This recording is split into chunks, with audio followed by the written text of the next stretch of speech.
Muy, pero muy buenas noches, mis amados hermanos y amigos. Muy buenas Espíritus, noches, pastor. bienvenidos a esta serie tan hermosa como es el santuario, la sombra de la cruz. Y Amén. verdaderamente todos los temas giran en torno a la cruz, en torno a nuestro amado Salvador. El tema de esta noche, yo sé que les va a llegar a su corazón directamente va a llegar. Bien. Procedamos entonces a implorar al Espíritu de Dios que sea nuestro maestro y tome el control de nuestro estudio esta noche. Así que oremos. Nuestro Padre, queremos expresarte la gratitud por las bendiciones que hemos recibido de ti ya en este día. Muchas gracias por todo. Y ahora por este momento feliz en el cual nos disponemos a abrir tu santa palabra y aprender acerca de esta doctrina tan hermosa como es el santuario.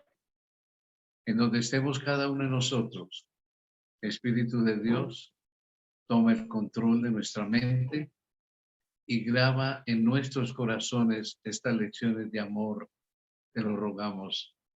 En ese nombre incomparable como es el nombre de Jesús. Amén. Amén.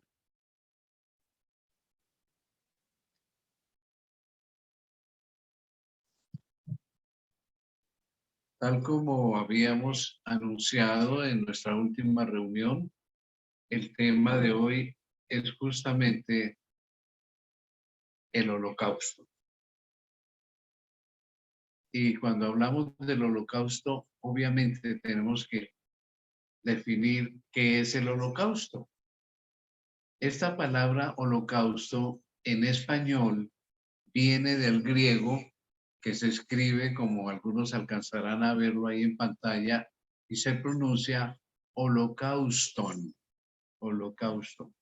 Y viene de dos raíces griegas a su vez, de holon, que quiere decir completamente, y de kauston, quemado, en donde etimológicamente el origen de la palabra holocausto querría decir quemado completamente.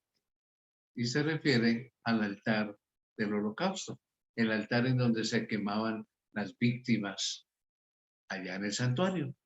En hebreo se utiliza la palabra olá, y este olá es un término que significa ascendente, que asciende, lo que asciende. Entonces, cuando hablamos del holocausto, en términos hebreos, en términos del Antiguo Testamento, lo que asciende.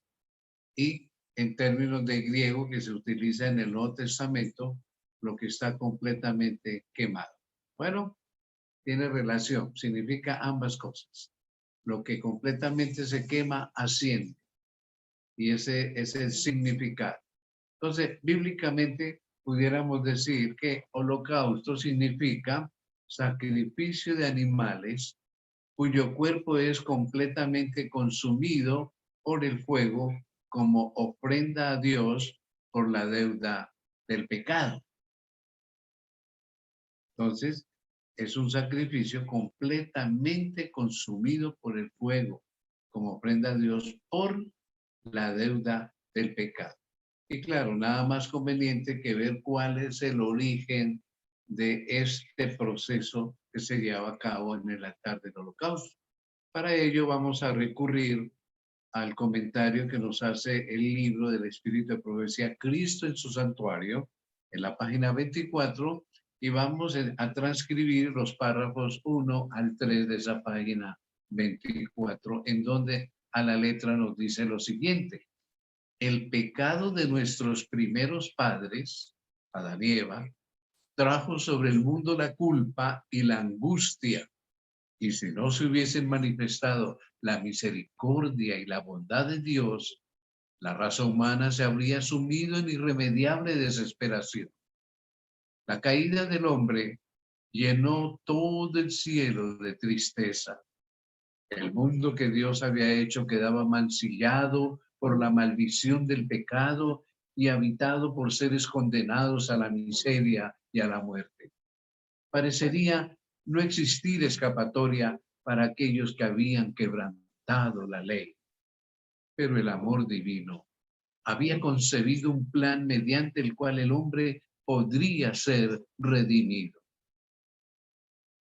La quebrantada ley de Dios exigía la vida del pecador, la muerte.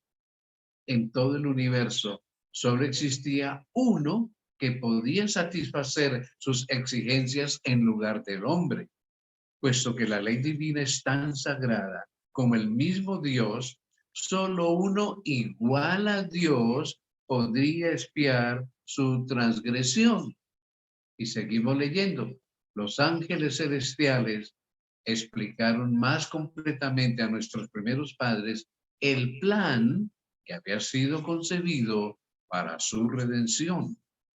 Se les aseguró a Adán y a su compañera que a pesar de su gran pecado, no se los abandonaría a merced de Satanás, no. El Hijo de Dios había ofrecido expiar, limpiar con su propia vida la transgresión de ellos. Se les otorgaría un tiempo de gracia y, mediante el arrepentimiento y la fe en Cristo, podrían llegar a ser de nuevo hijos de Dios. Qué maravilloso nuestro Señor Jesucristo. Qué amor. Desde el mismo comienzo de nuestro mundo y del comienzo del pecado demostró su amor. En la página 26 y el párrafo 2 del mismo libro, Cristo en su santuario, agrega: para Adán ofrecer el primer sacrificio fue una ceremonia muy dolorosa, porque es el plan que Dios desarrolla para hacerle conciencia al hombre la enormidad de su pecado, el costo de su pecado. Entonces, ese primer sacrificio se dice que para Adán fue una ceremonia muy dolorosa. Tuvo que alzar la mano para quitar una vida que solo Dios podía dar. Por primera vez iba a presenciar la muerte y sabía que si hubiese sido obediente a Dios, no la habrían conocido ni el hombre ni las bestias.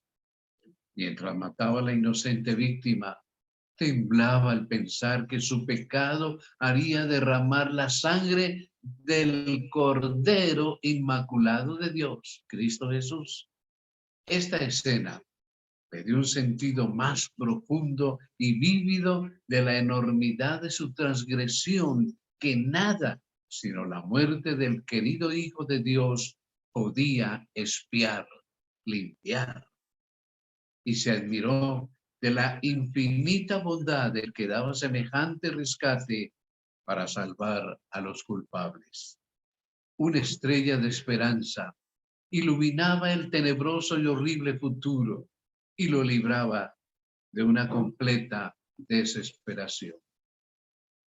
Agreguemos otro comentario del Espíritu de Profecía, y esta vez en Patriarcas y Profetas, en el capítulo 4, en el cual, hablando justamente de este plan de sacrificio de animales, en representación del sacrificio de Cristo Jesús, dice lo siguiente: el sacrificio de animales fue ordenado por Dios para que fuese para el hombre un recuerdo perpetuo, un penitente reconocimiento de su pecado y una confesión de su fe en el Redentor prometido.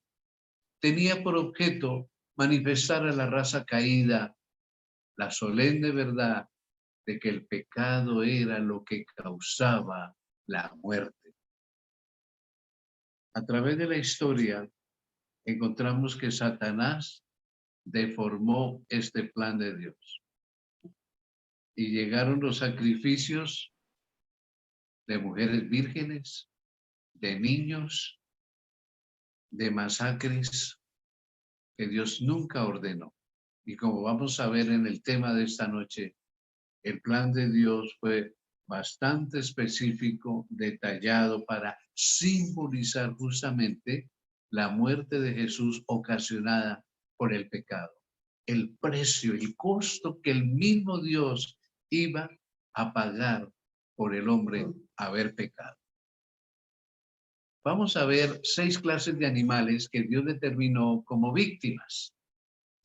Y vamos a leer de Levítico, el capítulo 1, básicamente en todo el tema de esta noche. En esta oportunidad, versículos 2, 3, 10 y 14. Y más adelante del capítulo 14, el verso 4. Entonces, reuniendo estos versículos, podemos tener una lista de 6 clases de animales que Dios determinó como víctimas en representación de su sacrificio. Habla a los hijos de Israel y diles: cuando alguno de entre vosotros ofrenda a Jehová de ganado vacuno u ovejuno, haréis vuestra ofrenda. O sea, aquí se menciona ganado vacuno y ovejuno, vacas y ovejas. Si su ofrenda fuera holocausto vacuno, macho sin defecto lo ofrecerá de su voluntad, no obligado, de su voluntad lo ofrecerá a la puerta del tabernáculo de reunión delante de Jehová, o sea, en el atrio. Si su ofrenda para holocausto fuere del rebaño de las ovejas o de las cabras, macho sin defecto lo ofrecerá. Si la ofrenda para Jehová fuere holocausto de aves, presentará su ofrenda de tórtolas o de palominos.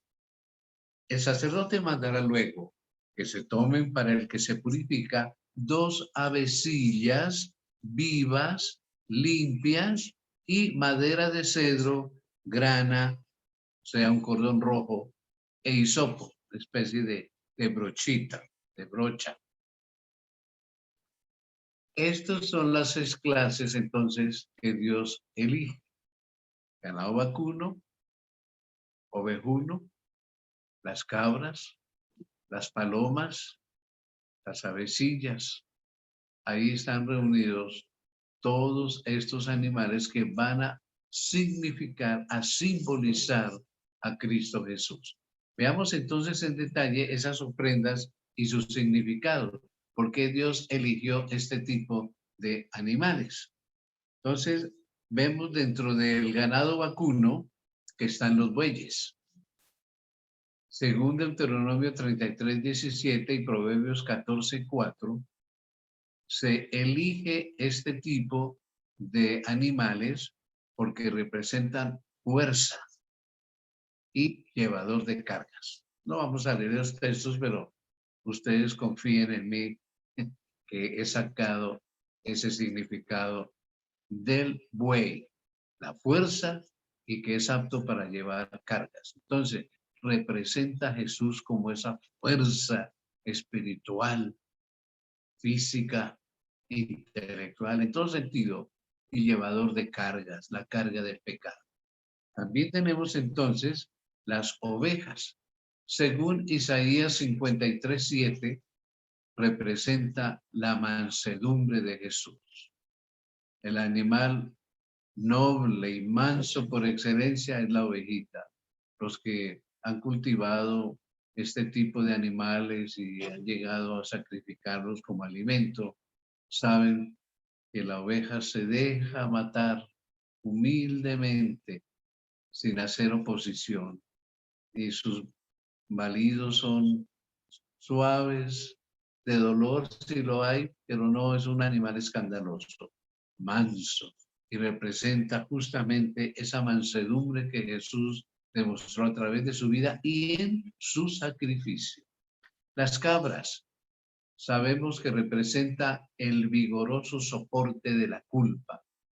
Cristo desarrolló un soporte tremendo de la culpa, como lo vamos a leer más adelante.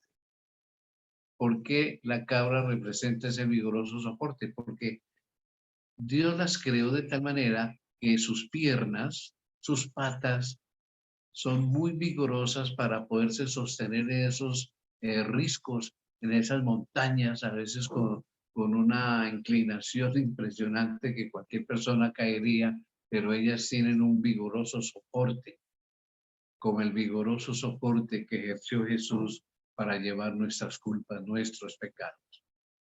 Las tórtolas se mencionan como animales de sacrificio y, según diccionarios y otros documentos, son símbolo de inocencia y de paz. La paloma siempre ha significado paz o símbolo de paz y amor. Y justamente el Cordero de Dios, Cristo Jesús, fue inocente para morir en la cruz. No tenía culpa. Y un ser lleno de paz hasta el final. Y hoy por hoy es quien nos puede reportar esa paz. Hablando de los palominos, Isaías 38:14 e Isaías 59:11 lo describe como un retrato del inocente que gime. Los palominos gimen y de la humildad. Cristo incluso mencionó que debíamos ser humildes como palomas. Entonces, Cristo gimió ante esa escena que le esperaba del Calvario, pero un gemido prácticamente silencioso. Y la humildad, esa humildad que mostró en todo momento y especialmente en el rito de humildad, en el lavatorio de pies, allá en la Pascua con sus discípulos. También el otro animal que se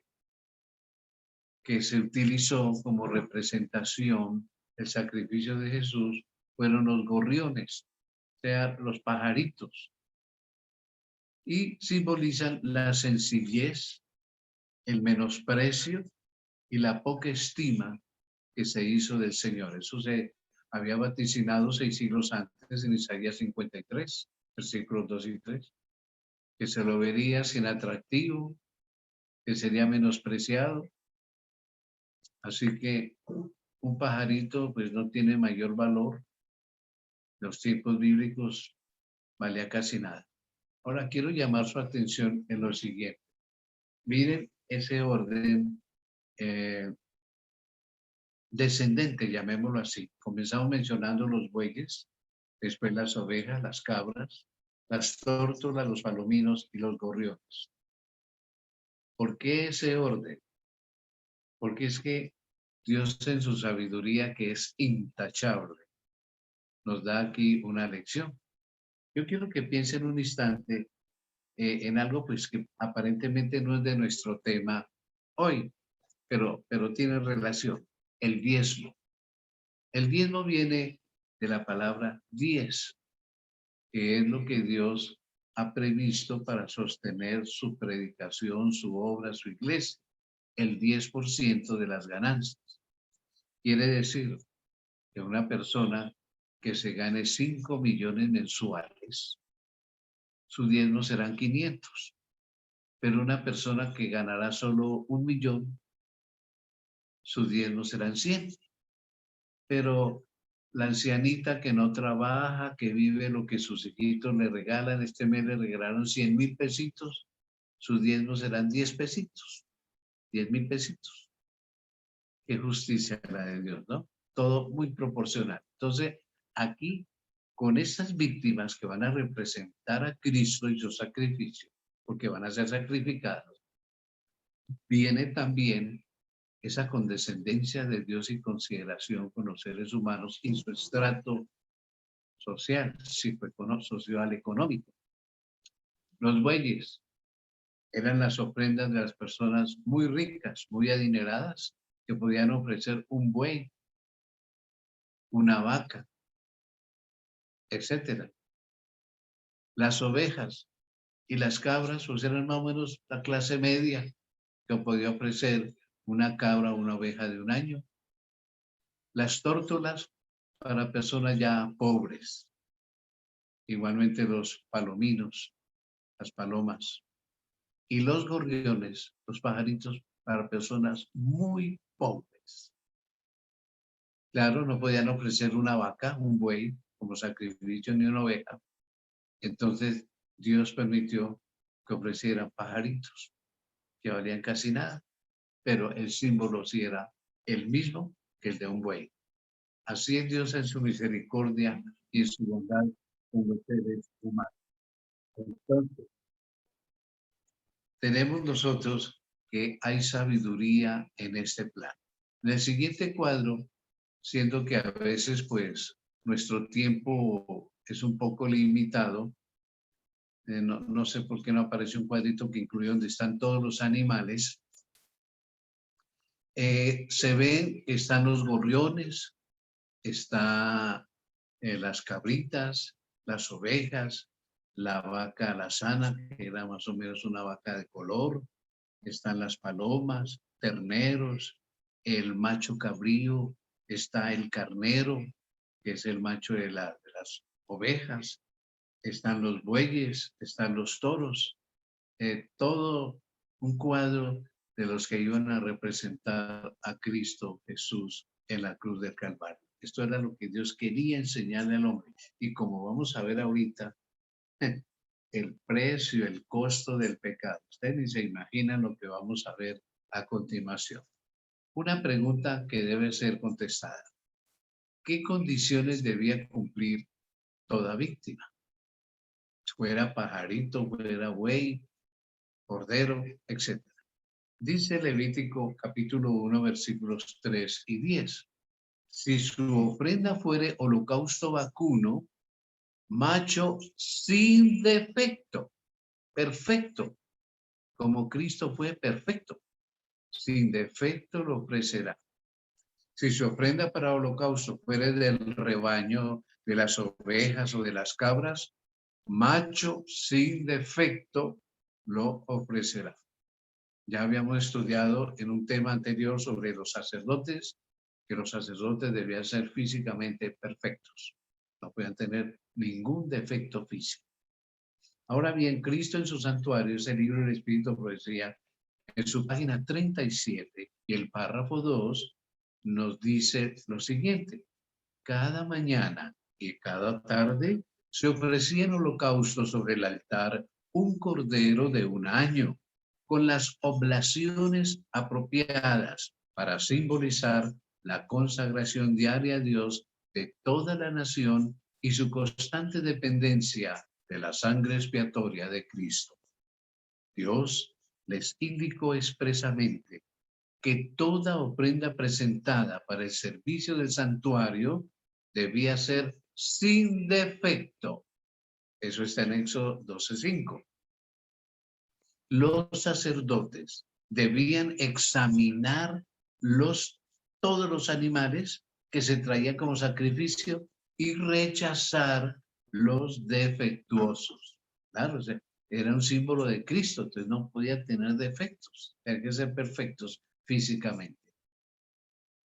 Y se menciona un texto de Primera de Pedro 1:19, ahí mismo en Cristo en su santuario, que dice, solo una ofrenda sin defecto podía simbolizar la perfecta pureza de aquel que había de ofrecerse como cordero sin mancha y sin contaminación.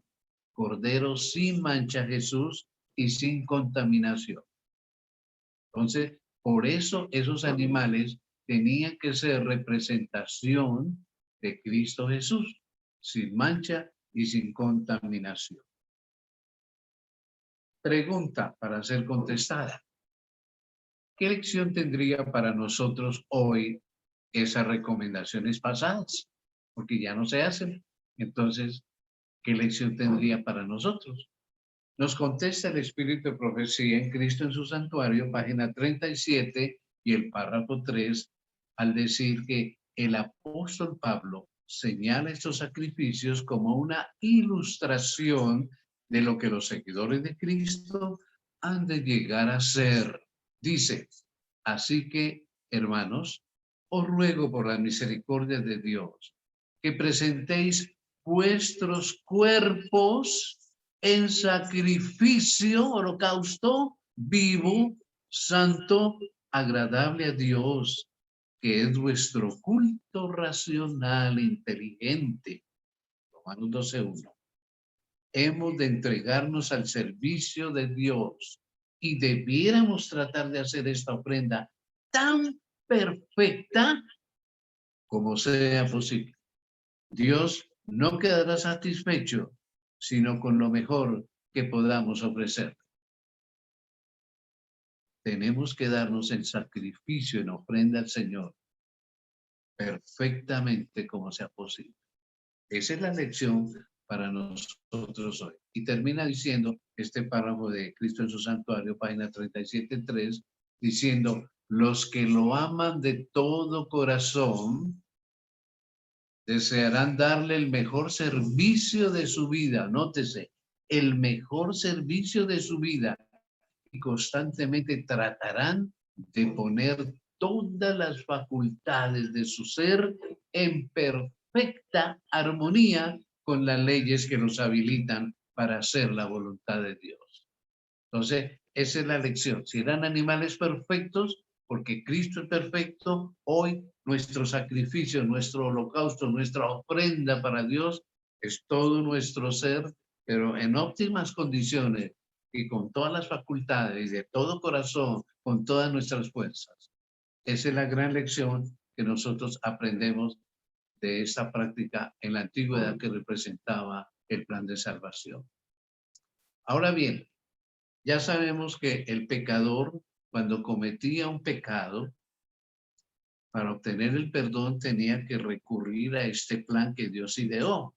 Y vamos a ver la enormidad que había en este acto. Cuando él llegaba con su ofrenda, al llegar al atrio, ¿qué hacían con el animal? ¿Qué era lo primero que se hacía? Entonces nos contesta la palabra de Dios al decir, Jehová es Dios y nos ha dado luz. Atad víctimas con cuerdas a los cuernos del altar. Eso está en Salmos. Atad víctimas con cuerdas a los cuernos del altar. Debemos recordar que estuvimos desde el comienzo y cuando estudiamos el altar del holocausto, que era hecho de madera, de acacia, enchapada en bronce y que tenía en sus esquinas, en cada esquina un cuerno de bronce sólido, ya tenía 4 cuernos, y en estos cuernos que simbolizan el poder que hay en el sacrificio de Jesús, cuando no habían estacas, habían muchas víctimas, muchos habían llegado, pues se permitía atar a los corderitos, las cabras o el animal que fuera a los cuernos del altar del holocausto. Y cuando esto no era posible, porque ya era demasiado, según escritos rabínicos, se le ataban las patas, se amarran las patas del cordero, de la cabra, lo que fuera, y en el suelo, de medio ladito, se les colocaba mirando hacia el lugar santo, al cordero, a la cabrita, al carnero, lo que fuera. Entonces se les amarraba las paticas mientras le llegaba el turno de lo que había que hacer con el animal. Entonces, este era lo primero que se hacía, atarlo, amarrarlo, dejarlo quietecito ahí. He tratado de sintetizar e ilustrar el procedimiento que se hacía en el holocausto. Y entonces hemos colocado para el estudio de esta noche 5 pasos que debía realizar el pecador ante el holocausto. Veamos esos pasos. Primer paso. Y nos vamos a basar en lo que dice Levítico, capítulo 1 y verso 4. Y pondrá su mano sobre la cabeza del holocausto, o sea, de la ofrenda del animal, y será aceptado para expiación suya, limpieza del pecado suyo. Al poner la mano sobre la cabeza, confesaba su pecado. Perdóname, Dios, cometí esto, esto y esto. Y era el símbolo de al poner las manos sobre la cabeza del animal que traspasaba su pecado al animal. Como el principio del gobierno de Dios es que la paga del pecado, la consecuencia del pecado es la muerte eterna.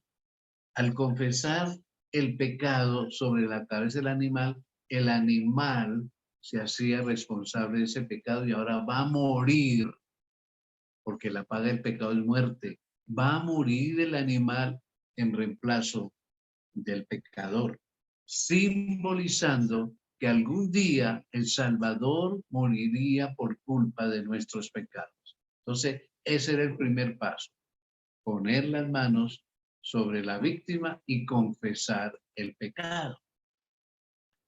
¿Qué significaba entonces? Lo que iba a suceder con Cristo Jesús y nos lo describen los evangelios. Vamos a leerlo de Lucas 22, 42 al 44. Esto que hacía el pecador allá en el atrio, de poner las manos sobre el animal, ¿cómo se realizó en la vida, en la experiencia de Jesús? Y dice Lucas, que dice Jesús esta noche de su lucha en el Getsemaní, diciendo, Padre, si quieres, pasa de mí esta copa, este trago terrible que voy a beber, esta carga que llevo, pero no se haga mi voluntad, sino la tuya. Y se le apareció un ángel del cielo para fortalecerlo. Porque, claro, era un mega estrés brutal cargando todas las culpabilidades de los seres humanos y estando en agonía. Imagínense, agonía. Oraba más intensamente y era su sudor como grandes gotas de sangre que caían hasta la tierra.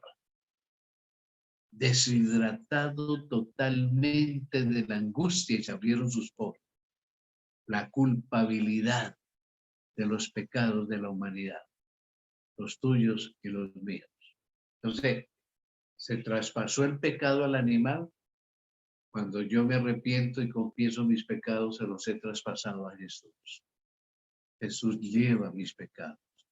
Y qué tremenda agonía le causó toda esta carga de pecado.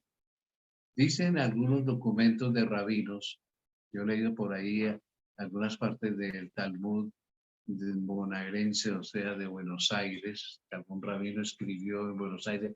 Hay muchos Talmudes, el jerosolimitano, o sea, el de Jerusalén, el de Alejandría, el de Constantinopla. Hay muchos Talmudes escritos por rabinos y ellos hacen anotaciones, comentarios.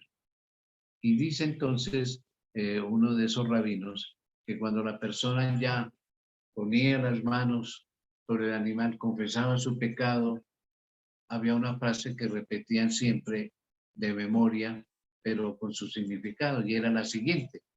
Démosle clic. Regreso arrepentido y dejo que esto sea para mi expiación.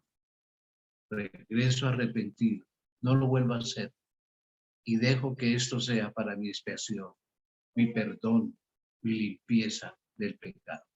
Muy lindas estas anotaciones de los rabinos. Este fue el primer paso, ¿ya? Poner la mano en la cabeza del animal. Segundo paso, había que realizarlo con su propia mano el pecador. Y aquí comienza algo que yo sé que algunos de ustedes tal vez no lo saben y va a ser impresionante. Y aquí en adelante, por lo menos a mí al repasarlo, me ha impresionado otra vez, de solo pensar cómo era este proceso. ¿Qué era lo que tenía que hacer el pecador? No solamente poner la mano sobre la cabecita del animal, no. Nos dice Levítico capítulo 1, versículos 5 y 11. Entonces degollará el becerro en la presencia de Jehová. Y los sacerdotes, hijos de Aarón, ofrecerán la sangre y la rociarán alrededor sobre el altar, el cual está a la puerta del tabernáculo de reunión. O sea, este altar de holocausto está en el atrio, como ya lo estudiamos en unas primeras lecciones. Y lo degollará al cordero, al cabrito, al buey, lo que sea, al lado norte del altar, delante de Jehová. Y los sacerdotes, hijos de Aarón, rociarán su sangre sobre el altar alrededor. O sea, los sacerdotes le pasaban un cuchillo al pecador arrepentido y el pecador tenía que cortarle el cuello al animal y los sacerdotes rápidamente en un tazón de oro recogían la sangre para llevarla alrededor del altar y sobre el altar derramarla. En algunos casos, esa sangre era llevada adentro y se salpicaba la cortina que separaba el lugar santo del santísimo. Eso era lo que había que purificar en el día de la expiación, que será una fiesta solemne que vamos a estudiar muy detalladamente en un futuro. Esto nos va a tomar varios domingos el estudio de esa fiesta. Del Yom Kippur se llama en hebreo. Entonces, el pecador mismo tenía que matar la víctima. Fuera pajarito, fuera cabrito, paloma, buey, tenía que hacerlo el mismo pecador. Y claro, eso no era todo. Leamos lo que nos dice Cristo en su santuario, en su página 40 y el párrafo 1. La parte más importante del servicio diario era la que se realizaba en favor de los individuos. El pecador arrepentido traía su ofrenda a la puerta del tabernáculo y colocando la mano sobre la cabeza de la víctima, confesaba sus pecados. Así, en un sentido figurado, los trasladaba de su propia persona a la víctima inocente.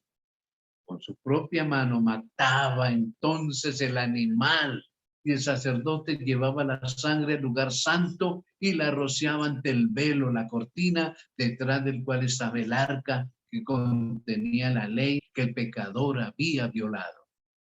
Con esta ceremonia y en un sentido simbólico, el pecado era trasladado al santuario por medio de la sangre. En algunos casos, no se llevaba la sangre al lugar santo, sino que el sacerdote debía comer la carne del cordero, el cabrito, el buey, lo que fuera, tal como Moisés ordenó a los hijos de Aarón, a los sacerdotes, diciéndoles, la dio él a vosotros para llevar la iniquidad de la congregación. Al comer esa carne, se hace responsable de esa carga de pecado el sacerdote, así representando que Cristo llevaría la carga de nuestros pecados. Eso está en Levítico 10:17. Las dos ceremonias simbolizaban igualmente el traslado del pecado del hombre arrepentido al santuario, ya sea en la cortina o ya fuera el sacerdote comiera esa carne como un símbolo de que se cargaba el pecado y él representaba a Cristo. Cristo iba a cargar nuestros pecados. Hagamos un comentario respecto a algo que es un poquito distinto en cuanto a las víctimas, como en los pajarillos. Si era un pajarillo, ¿qué se hacía con él? Dice Levítico 1, versículos 14 y 15. Si la ofrenda para Jehová fuere holocausto de aves, presentará su ofrenda de tórtolas o de palominos, y el sacerdote la ofrecerá sobre el altar y le quitará la cabeza y hará que arda en el altar, y su sangre será exprimida sobre la pared del altar. Entonces, nótese, había que quitarle la cabeza, apretarle el cuerpito y regar esa sangre en las paredes del altar, el altar del holocausto. Según escritos de los rabinos, talmudes de diferentes lugares, encontré que mencionan que después de quitarle la cabeza, se le arrancaban las plumas y el buche y se echaban en las cenizas. Luego se exprimía el cuerpecito y se regaba el altar con la sangre.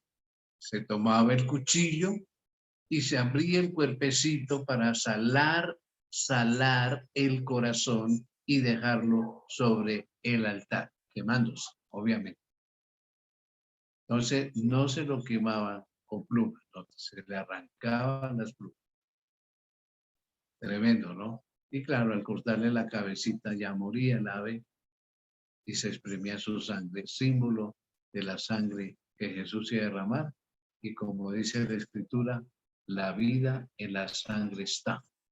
Era dar la vida, porque la paga del pecado es la muerte. El pecado, la ley reclama la vida y la vida en la sangre está. Todo tiene su concordancia, su lógica, por supuesto. Entonces, esto se hacía con los pajaritos. Lancemos una pregunta. ¿Qué lección inevitable se destacaba en estos actos? Romanos 6:23 contesta y dice, porque la paga del pecado es muerte. La consecuencia del pecado es muerte. Pero la dádiva, el regalo de Dios, es vida eterna en Cristo Jesús, Señor nuestro.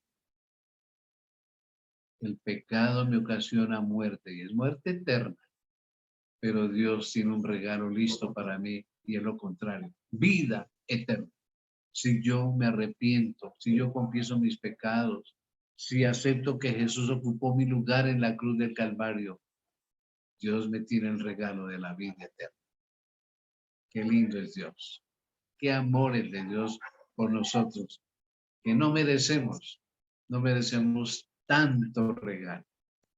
Cristo en su santuario, vuelvo y lo cito porque este libro escrito por sí ha condensado muchos comentarios sobre el santuario. Entonces, en su página 24 y los párrafos 1 al 3 nos orienta y nos dice, el pecado de nuestros primeros padres trajo sobre el mundo la culpa y la angustia. Y si no se hubiese manifestado la misericordia y la bondad de Dios, pues la raza humana se habría sumido en irremediable desesperación. La caída del hombre llenó todo el cielo de tristeza. El mundo que Dios había hecho quedaba mancillado por la maldición del pecado y habitado por seres condenados a la miseria y a la muerte. Parecería no existir escapatoria para aquellos que habían quebrantado la ley. Sigue diciendo, pero el amor divino había concebido un plan mediante el cual el hombre podría ser redimido. La quebrantada ley de Dios exigía la vida del pecador. En todo el universo solo existía uno que podía satisfacer sus exigencias en lugar del hombre, puesto que la ley divina es tan sagrada como el mismo Dios, solo uno igual a Dios podría expiar su transgresión. ¿Y el que es igual a Dios? Cristo Jesús. Así que todo este audiovisual que Dios dejó en su pueblo del holocausto era señalando siempre el precio que había que pagar por el pecado. En otras palabras, estos actos que hasta ahora hemos estudiado y solo hemos estudiado 2 pasos de los 5 pasos, ¿qué nos enseña hasta aquí? Número 1, démosle clic, nosotros matamos al Hijo de Dios. Pusimos el cuchillo en su cuello, simbólicamente. Jesús no murió por las heridas en sus manos o muñecas, en sus pies, en su costado. No, lo he mencionado en otras charlas. En Filipinas, cada año en Semana Santa hay hombres que se crucifican, cada año. Y ya tienen cicatrices y lugares ya donde se ponen clavos y no se mueren. Hay personas que pierden pies, piernas, brazos y no se mueren. A Cristo no lo mataron esas heridas. Lo mataron fue nuestros pecados. Nosotros matamos al Hijo de Dios. Esa es la verdad. Le pusimos el cuchillo en su cuello, lo degollamos espiritualmente hablando. Otra cosa, este es el cuadro del sacerdote víctima que va hacia el Calvario.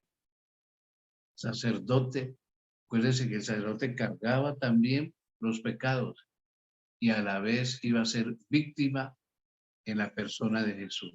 Jesús, el que va al Calvario, entre tumbo y tumbo, sin fuerzas, pero ahí va obediente, sabiendo lo que le espera en la cumbre del Calvario. Jesús mismo dijo en San Juan 10, versículos 15 y 17. Así como el Padre me conoce y yo conozco al Padre, y pongo mi vida por las ovejas. Pongo mi vida por las ovejas. Por eso me ama el Padre, porque yo pongo mi vida para volverla a tomar. Cristo fue la víctima del pecado, pero como nunca pecó, no murió eternamente. ¿Cuánto tiempo duraron todos estos sacrificios? Colocamos aquí durante 15 siglos. Este cruel rito señaló el horror del deber sacerdotal de Cristo al ofrecerse a sí mismo. 15 siglos Israel haciendo este tipo de sacrificio. Impresionante. Y claro, más impresionante lo que sigue a continuación. Tercer paso.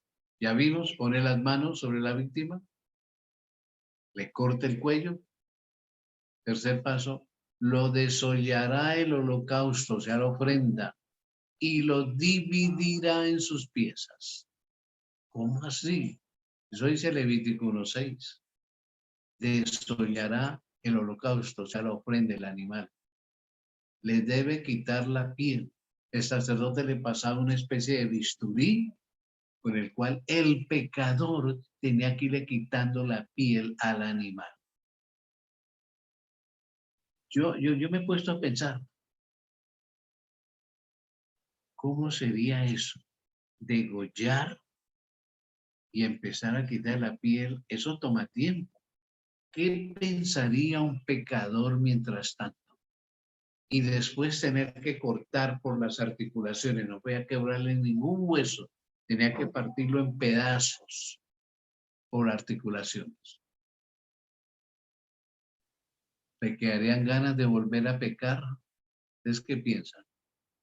¿Un pecador le quedarían deseos de volver a pecar? ¿Degollar al animal? ¿Quitarle la piel? ¿Partirlo en pedazos?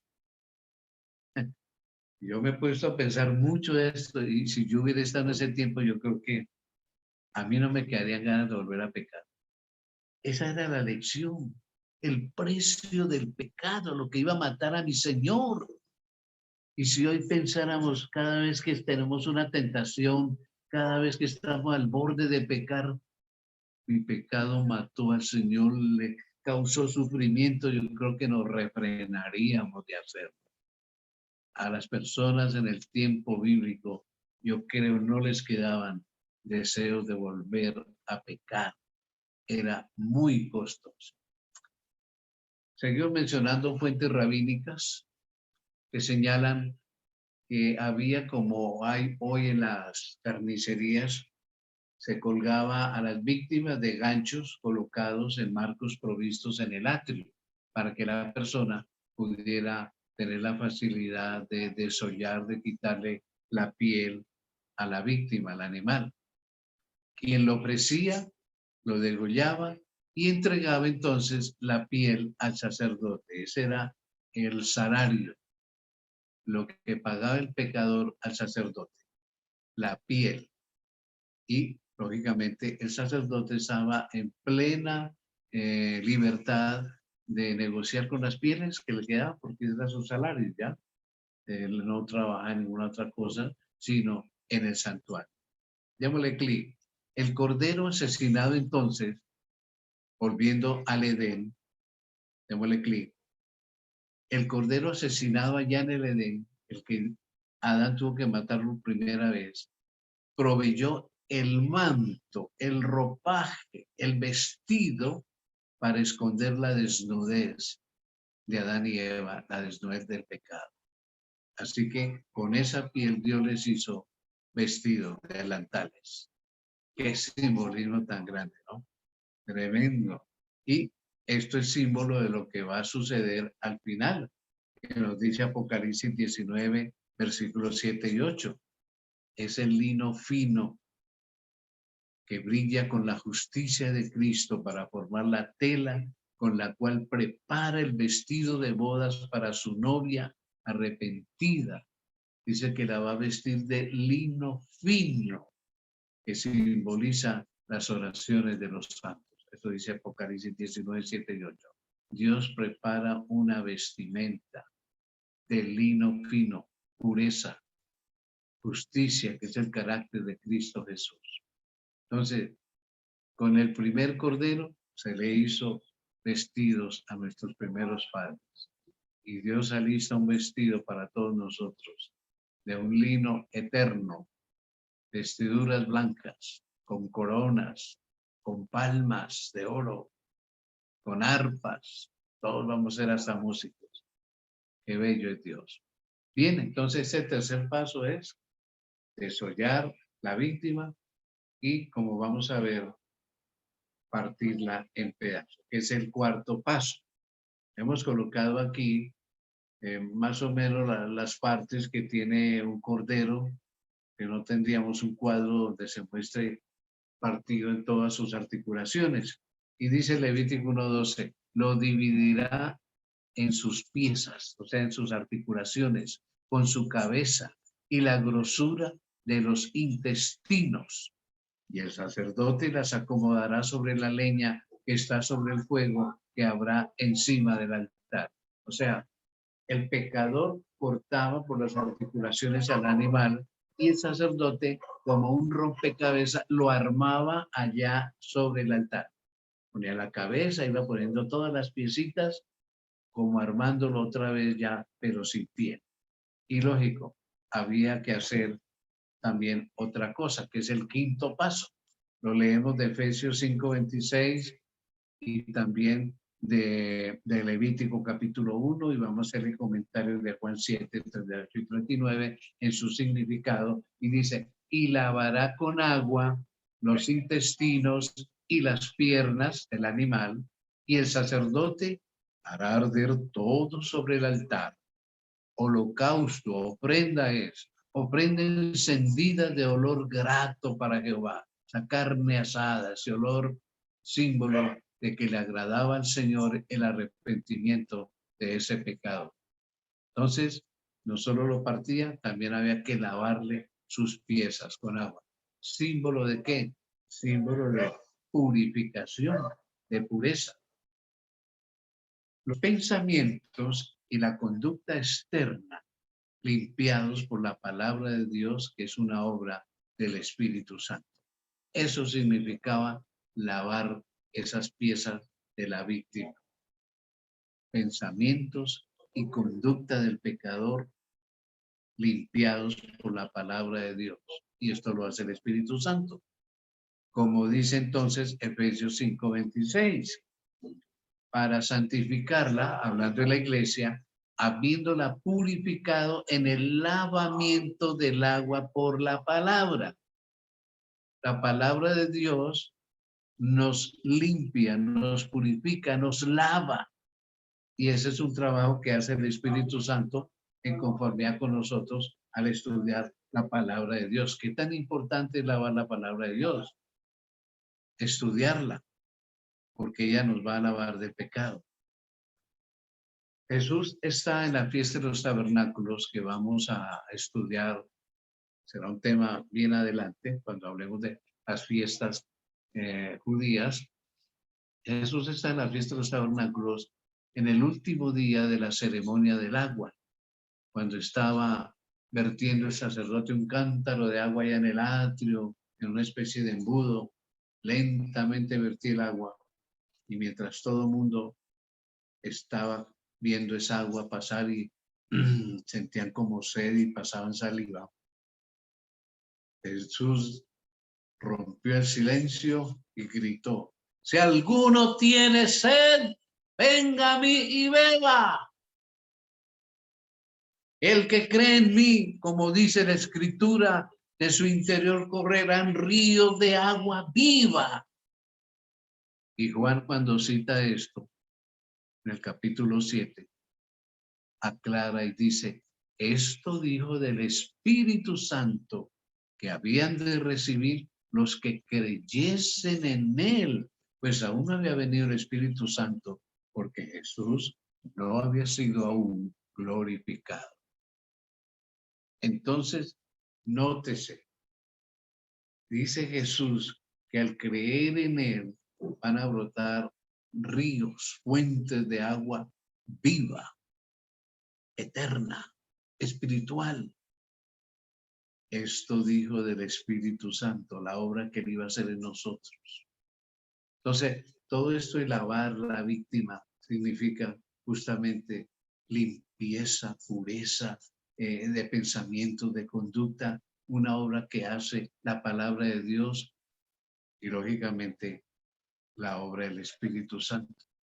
Entonces, estudiemos la palabra de Dios, aceptemos a Cristo Jesús y el Espíritu Santo hará una obra maravillosa con nosotros. Hay algunos textos adicionales que tienen que ver justamente con la limpieza del agua, la purificación. Citemos Zacarías 13:1, hablando del tiempo de la venida del Mesías. Dice, en aquel tiempo habrá un manantial abierto para la casa de David y para los habitantes de Jerusalén, que simboliza la iglesia, para la purificación del pecado y de la inmundicia. Habrá un manantial abierto. Cristo Jesús es el manantial.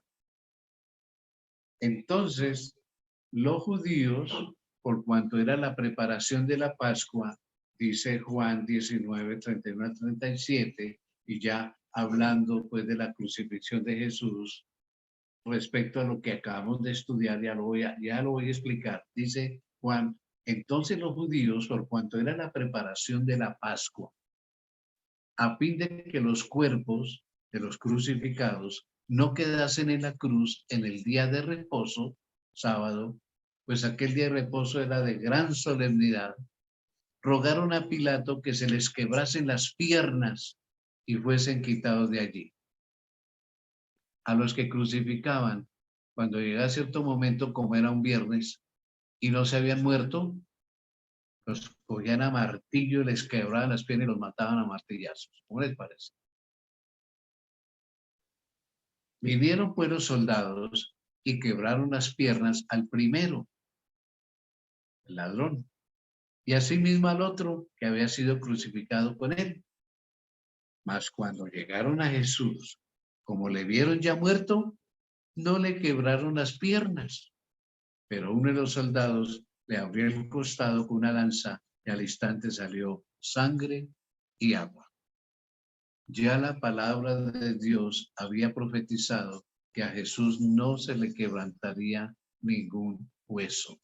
Por eso el pecador, después de quitar la piel de la víctima, la partía en pedazos por las articulaciones, pero no le quebraba ningún hueso, no podía hacer eso, porque era símbolo de que Jesús en su muerte no se le iban a quebrar sus huesos. En cambio, a los otros que crucificaron con él, sí les quebraron las piernas y el resto del cuerpo. Qué muerte tan horrible. ¿Se imaginan eso? A mazazos los quebraban. Impresionante, terrible. Pero Jesús ya había muerto y a él no se le hizo eso. Y Juan termina diciendo sobre ese caso, y el que lo vio, el que lo vio, da testimonio. Y su testimonio es verdadero. Y él sabe que dice verdad para que vosotros también creáis. Porque estas cosas sucedieron para que se cumpliese la escritura, la profecía del Antiguo Testamento. No será quebrado hueso suyo. Y también otra escritura dice, mirarán al que traspasaron, traspasado con la lanza, traspasado con los clavos. Lo mirarán. Todo esto se cumplió en la vida y cuerpo de nuestro Salvador, el Señor Jesús. Bien, pero el holocausto no terminaba aquí. Habían dos actos adicionales, pero estos los iban a ejecutar los sacerdotes. Ya el pecador no. Ya habían cesado esos 5 pasos que había dado el pecador, que no le quedan ganas de volver a pecar nunca más. Y los sacerdotes terminaban. Nos dice la Escritura, luego los sacerdotes, hijos de Aarón, acomodarán las piezas, armarán el rompecabezas de la víctima, la cabeza y la grosura de los intestinos sobre la leña que está sobre el fuego que habrá encima del altar. Y los sacerdotes, hijos de Aarón, ofrecerán la sangre y la rociarán alrededor sobre el altar, el cual está a la puerta del tabernáculo de reunión. 2 cosas. Acomodan el animal otra vez para quemarlo, asarlo, pero armadito, le anotan la figura de cordero, de cabrito, lo que sea, y la sangre que habían recogido en un tazón, pues la van a rociar alrededor del altar y sobre el altar. Entonces ya el pecador no tenía nada más que hacer, sino regresar arrepentido y gozoso por lo que había hecho, sabiendo que algún día sus pecados matarían al Mesías. ¿Cómo representa finalmente, para terminar nuestro tema hoy, cómo representa Apocalipsis ese acto terrenal? Es que lo representa, sí, claro, por supuesto. Juan tuvo una visión del cielo, fue llevado al santuario celestial y en los capítulos 5 y 6, incluso el 4 también, 4 o 5, se mencionan escenas del santuario celestial y en alguna de esas escenas aparece el Cordero de Dios. Dice Apocalipsis 5:6. Y miré y vi que en medio del trono, donde está el Padre, y de los 4 seres vivientes, y en medio de los ancianos, estaba en pie un cordero como inmolado, herido, acuchillado, que tenía 7 cuernos y 7 ojos, los cuales son los 7 espíritus de Dios enviados por toda la tierra. Aquí se representa a Cristo Jesús como un cordero inmolado, acuchillado, herido. Está el Padre y está el Hijo representados acá y está el Espíritu Santo. Sí, porque dice que el cordero tiene 7 cuernos. En profecía, en simbolismos bíblicos, cuernos son símbolo de poder. Y como son 7, Cristo tiene el poder perfecto, completo, porque el número 7 implica perfección, completo, total. 7 cuernos, el poder total. Y 7 ojos, y lo explica, que son los 7 espíritus de Dios enviados por toda la tierra. 7, el Espíritu Santo perfecto, completo. El Cordero de Dios lleno del poder perfecto y lleno del Espíritu Santo. Qué simbolismo tan hermoso hay en Apocalipsis. Pero imaginen ustedes, se lo ve como un cordero inmolado, herido, acuchillado. Esa es la manera como Apocalipsis representa a Jesús. En algún momento nosotros leímos que al pajarito se le echaba sal. Y hay otros pasajes donde habla que a todas las víctimas se les rociaba sal. Algunos textos de eso no los leímos por cuestión ya de tiempo y de contenido, pero quiero aclararles porque seguramente algunos de ustedes habrán leído eso o lo dirán en alguna oportunidad. Entonces preguntémonos, ¿qué simbolismo tenía la sal en los sacrificios? No lo digo yo. He utilizado el deseo de todas las gentes, la mejor biografía práctica de Cristo, del Espíritu Profecía, página 406, desde el párrafo 4 hasta la página 407, el primer párrafo, y dice lo siguiente, mucha atención. En el ceremonial del templo se añadía sal a todo sacrificio. Esto, como la ofrenda del incienso, significaba que únicamente la justicia de Cristo podía ser el culto aceptable para Dios. Refiriéndose a esta práctica, dijo Jesús, todo sacrificio será salado con sal. Tened sal en vosotros y paz unos con otros. Todos los que quieran presentarse en sacrificio vivo, santo, agradable a Dios, deben recibir la sal que salva, la justicia de nuestro Salvador. Entonces, vienen a ser la sal de la tierra que restringe el mal entre los hombres, como la sal preserva de la corrupción. Pero si la sal ha perdido su sabor, si no hay más que una profesión de piedad, sin el amor de Cristo, no hay poder para lo bueno. La vida no puede ejercer influencia salvadora sobre el mundo. Vuestra energía, eficiencia en la edificación de mi reino, dice Jesús, dependen de que recibáis mi espíritu. Debéis participar de mi gracia a fin de ser sabor de vida para vida. Entonces, no habrá rivalidad ni esfuerzo para complacerse a sí mismo, ni se deseará el puesto más alto. Poseeréis ese amor que no busca lo suyo, sino que otro se enriquezca. En resumidas palabras, la sal es símbolo de la justicia de Cristo y nosotros sabemos que la justicia de Cristo es su carácter. Nosotros somos la sal de la tierra. Vamos a verlo en el siguiente cuadro. La sal de la tierra. Representamos el carácter de Jesús. Y por estar en la tierra, ese grupo de personas que representan el carácter de Jesús, por amor de ellos, el Espíritu Santo detiene muchas cosas. Así como cuando fue a destruir a Sodoma y Gomorra. Abraham le dijo, Señor, si hay 50, ¿la va a destruir? No.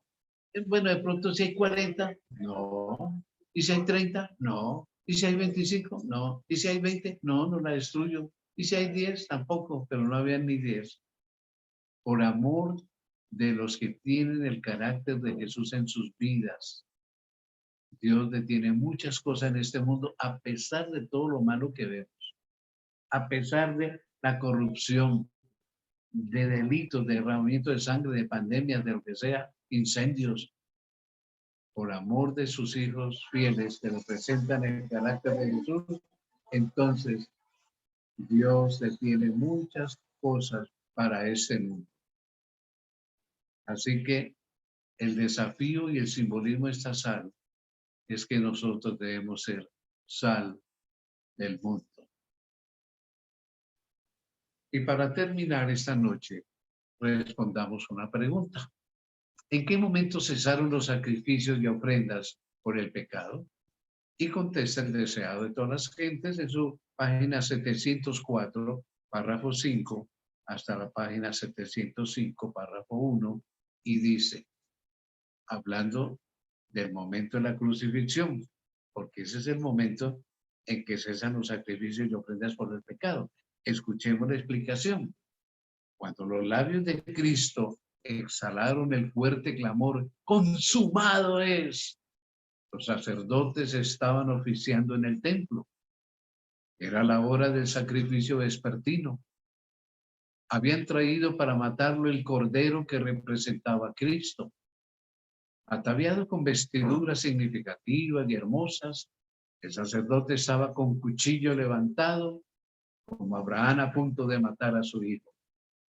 Con intenso interés, el pueblo estaba mirando, pero la tierra tembló y se agitó, porque el Señor mismo se acercaba. Con ruido desgarrador, el velo interior del templo fue rasgado de arriba abajo por una mano invisible, la cortina que separaba el lugar santo del Santísimo, que dejó expuesto a la mirada de la multitud un lugar que fuera una vez llenado por la presencia de Dios. En este lugar había morado la Shekinah. Recordemos que entre los dos querubines de oro que estaban encima del arca, Dios manifestaba su presencia y eso se llamaban la Shekinah o Shekinah. Ahí se había manifestado Dios. Sigamos leyendo. Nadie sino el sumo sacerdote había alzado jamás el velo que separaba este departamento del resto del templo, o sea, la cortina, la que se acaba de romper. Allí entra una vez al año el sacerdote para hacer expiación por los pecados del pueblo. Pero he aquí, este velo se había desgarrado en dos. Ya no era más sagrado el lugar santísimo del santuario terrenal. Todo era terror y confusión. El sacerdote estaba por matar la víctima, pero el cuchillo cayó de su mano enervada y el cordero escapó. El símbolo había encontrado en la muerte del Hijo de Dios la realidad que prefiguraba. El gran sacrificio había sido hecho. Estaba abierto el camino que llevaba al Santísimo. Allí Dios había manifestado su gloria sobre el propiciatorio encima del arca del pacto. Había sido preparado para todos un camino nuevo y viviente. Y termina diciendo, ya no necesitaría la humanidad pecaminosa y entristecida esperar la salida del sumo sacerdote. Desde entonces, el Salvador iba a oficiar como sacerdote y abogado en el cielo de los cielos. Era como si una voz viva hubiese dicho a los adoradores, ahora terminan todos los sacrificios y ofrendas por el pecado. El Hijo de Dios ha venido conforme a su palabra. Heme aquí, en la cabecera del libro está escrito de mí, para que haga, oh Dios, tu voluntad. Por su propia sangre, Él entra una sola vez en el santuario, habiendo obtenido eterna redención. En otras palabras, se contesta la pregunta, ¿cuándo terminaron estos sacrificios y estas ofrendas? El día y el momento en que Jesús muere en la cruz del Calvario. El símbolo, la representación, se encuentra con la realidad y termina entonces todas esas leyes ceremoniales. Esas leyes son las que fueron clavadas en la cruz del Calvario, pero no la ley de Dios. Si se hubiera clavado la ley de Dios, no era necesario que Jesús hubiera muerto, porque es que la infracción de la ley es pecado. Pero algunos dicen que fue clavada en la cruz. No, Señor, la ley de Dios sigue vigente. Si yo la transgredo, estoy pecando. Jesús murió justamente porque esa ley era valedera, pero la ley ceremonial terminó ahí. Esta noche, Jesús nos dice lo siguiente, al terminar nuestro tema. He querido que entiendas la enormidad del pecado. Pagué el costo. Sufrí lo que tú debías sufrir. Di mi vida por ti. Esa es mi demostración de amor. ¿Qué quisieras decirme hoy? ¿Hay alguien que quisiera prender su micrófono y quisiera decirle algo a Jesús en esta noche?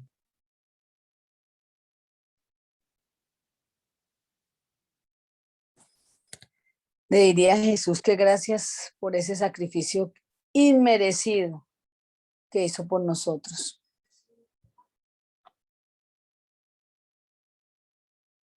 ¿Qué quisieras decirme hoy? No hable por todos, hable por usted solamente. ¿Alguien más?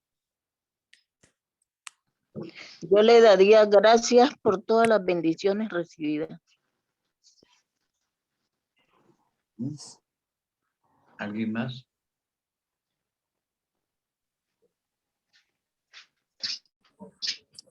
Yo le diría gracias, Señor, porque has dejado claro a través de los siglos tu historia para que nosotros realmente podamos arrepentirnos. Gracias a que tú nos limpias de pecado completamente en el Calvario. Amén. Bueno, esto que no deja caer la basura para... ¿Cómo me gustaría oír que alguien no hable en nombre de los demás, sino personal? Yo le diría, hoy reconozco, Señor, que sufriste tanto por mí, que me amas tanto, que yo quiero amarte y estar algún día contigo también. Amén. Amén. Sí, le debemos de decir eso a Jesús. Que gracias por amarnos. Por amarme tanto. Gracias por amarme tanto, por amarme tanto. Eso sí, así es más lindo. Bien, demos oportunidad, alguna pregunta, alguna inquietud o algún aporte respecto al tema que hemos estudiado esta noche. ¿Alguien tiene alguna pregunta?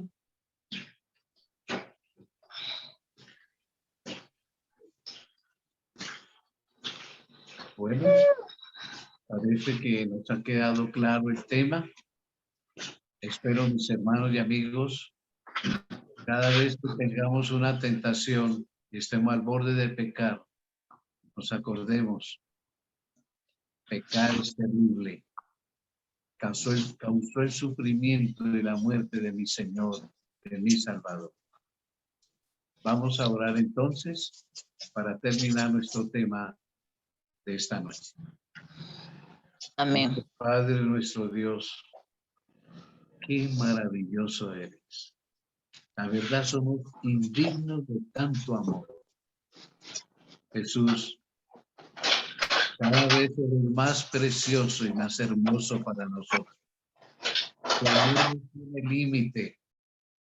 Todo lo que has hecho por nosotros, lo que estás haciendo y lo que vas a hacer. Esta noche te decimos que te amamos sin límite y que queremos pronto verte cara a cara. Lo deseamos y pedimos en tu nombre glorioso. Amén y amén. Amén. Gracias, pastor. Queremos Amén. invitarles para el próximo tema, el cual titula Los elementos de la purificación. Muy ligado con el tema de esta noche, los elementos de la purificación. Deseándoles una semana bendecida, feliz, exitosa y sobre todo viviendo con Cristo Jesús en nuestros corazones. Feliz noche para todos. Amén, pastor. Gracias. Amén.